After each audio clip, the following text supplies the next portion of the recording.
So guys আজকে আমাদের বাড়ির সামনে ফরেস্ট থেকে দুটো বাইসন ঢুকেছে আর লোকালয়ের কারণ হচ্ছে রায়পুর বাগানে। তো এইটা নিয়ে খুব মানে সকাল থেকেই সবাই খুব মানে ব্যস্ততা কি বলবো, আর এত ভিড় কারণ সবাই তো সবসময় দেখে না। তো আমরাও দেখতে যাব আজকে এখন।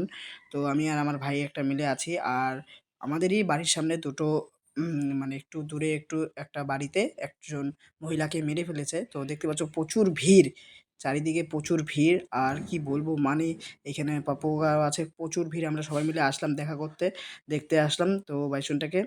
তো কি বলবো ভিড়ে ভিড়। আর এই যে বাইসনটাকে, এত বড় বাইসন কি বলবো, ফার্স্ট টাইম আমি দেখলাম চোখের সামনে। দেখতে পাচ্ছ এরকম করে বেঁধে রাখা হয়েছে যে খুব মানে খুব অত্যাচার করছিল আমাদের দিকে এসে। তো কি বলবো, ও তো আর বোবা পশু, কিছু জানে না। দেখতে পাচ্ছ যে গরমের জন্য জল দিচ্ছে। তো জল টল দেওয়ার পরে এখন এখান থেকে কিন্তু নিয়ে যাবে।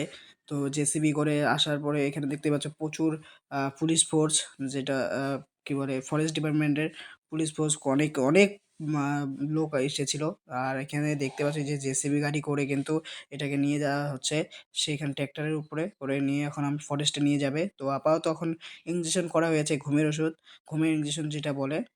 তো এখন কিন্তু এরভাবে নিয়ে যাচ্ছে জেসিবি গাড়ি করে একটা বাড়ির ভিতর থেকে, একদম বাগানের ভিতর থেকে। তো এটা দেখে ভালো লাগলো ফার্স্ট টাইম। আর আমরা এখন হচ্ছে বাড়ি যাই। এই যে ট্র্যাক্টরের উপরে এইভাবে নিয়ে যাচ্ছে, আমি আর পাপ্পু ওকে আসলাম দুজন মিলে দেখার জন্য। দেখতে পাচ্ছি যে পিছনে আছে সবাই, কাকু দাদা সবাই আছে। তো আমরা এখন বাড়ি যাই। ভিডিওটা ভালো লাগলে অবশ্যই লাইক অ্যান্ড সাবস্ক্রাইব দিকে।